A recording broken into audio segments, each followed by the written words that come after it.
Bab 8. Tuntutan dari penyangkal keberadaan roh. Marilah kita mendengarkan kata mereka yang menyangkal roh, lalu lanjutkan mempelajari kebenaran tentang roh. Di dalam Alkitab, kata roh mempunyai dua arti. Dalam Perjanjian Lama menyebut orang yang masih hidup sebagai roh, dan dalam Perjanjian Baru, roh dari orang mati berarti roh secara harfiah.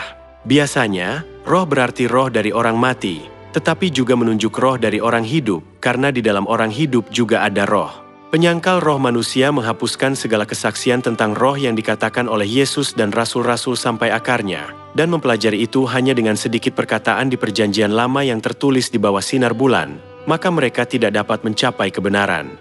Jadi, walaupun ada banyak catatan tentang roh di dalam Perjanjian Lama, apa yang lebih penting adalah perkataan Yesus, pemilik roh kita, dan perkataan rasul-rasul diajarkan olehnya. Perkataan mereka harus menjadi dasar untuk dipelajari. Soal roh yang dibuktikan Yesus dan rasul-rasulnya sudah dijelaskan di dalam buku ini, jadi silahkan mempelajari dengan teliti.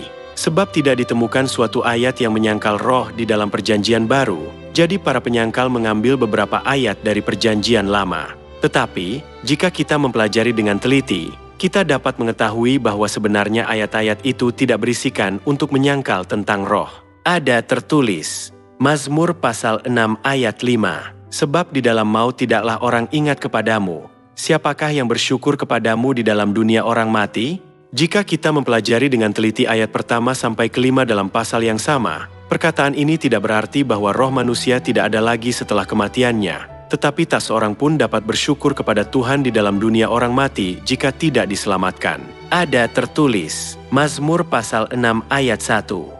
Janganlah menghajar aku dalam kepanasan amarahmu, luputkanlah jiwaku, selamatkanlah aku oleh karena kasih setiamu. Mazmur pasal 115 ayat 17. Bukan orang-orang mati akan memuji-muji Tuhan, dan bukan semua orang yang turun ke tempat sunyi. Dan ayat berikut dikatakan, Mazmur pasal 115 ayat 18.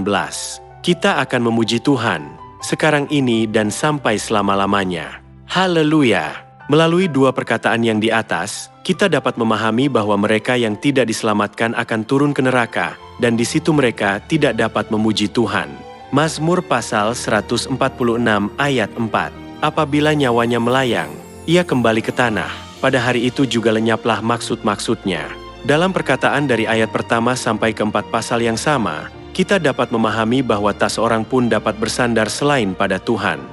Sekalipun para bangsawan di dunia ini kuat sekali, segala maksud-maksudnya akan hilang lenyap apabila dia mati dan kembali ke debu tanah pada hari yang ditetapkan.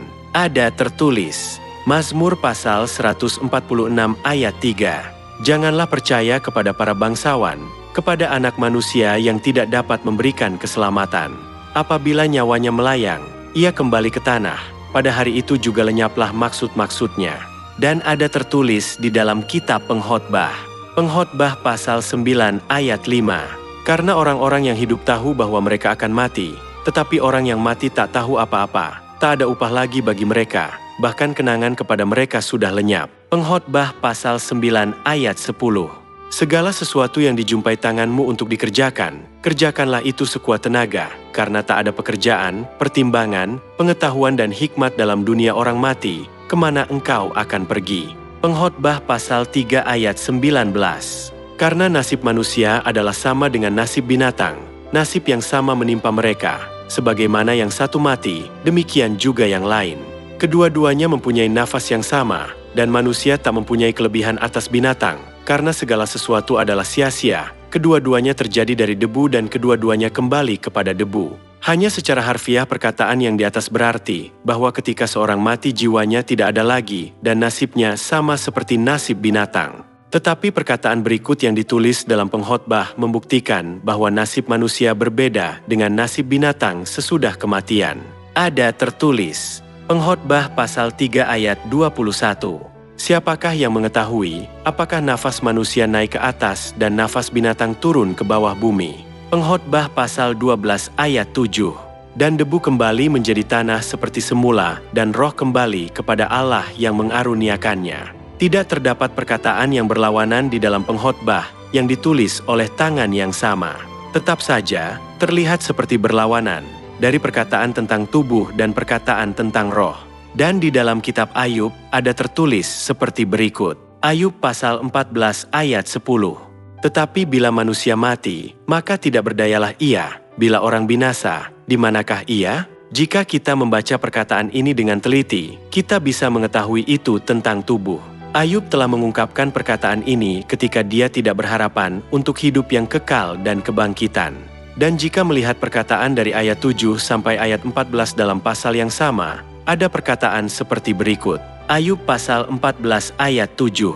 Demikian juga manusia berbaring dan tidak bangkit lagi, sampai langit hilang lenyap. Mereka tidak terjaga dan tidak bangun dari tidurnya. Kalau manusia mati, dapatkah ia hidup lagi? Ayub mengatakan kalimat ini tanpa harapan untuk dibangkitkan, maka bisa membuktikan bahwa dia pun tidak berpengetahuan tentang roh. Seseorang mungkin mengira bahwa setiap kalimat dalam Alkitab ditulis atas kehendak Tuhan yang benar, tetapi itu adalah kesalahfahaman.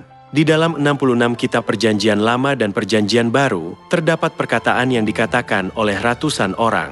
Dan perkataan ini dikelompokkan 3, pelajaran yang benar oleh Roh Kudus, perkataan bertentangan dengan kehendak Tuhan dan perkataan yang salah menurut pikiran manusia. Oleh karena itu, kita perlu melihat dalam konteks dari setiap ayat secara teliti untuk mencari maksud yang benar.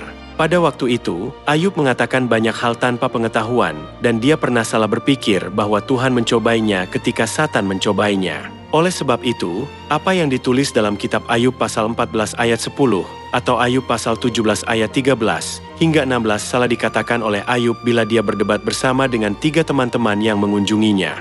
Salahnya bukan hanya kata-kata mereka, melainkan juga kata-kata Ayub. Elihu yang terdorong hati oleh Roh Kudus dan diberikan perkataan Tuhan, maka dia menyalahkan Ayub dan 3 temannya tentang perdebatan yang salah.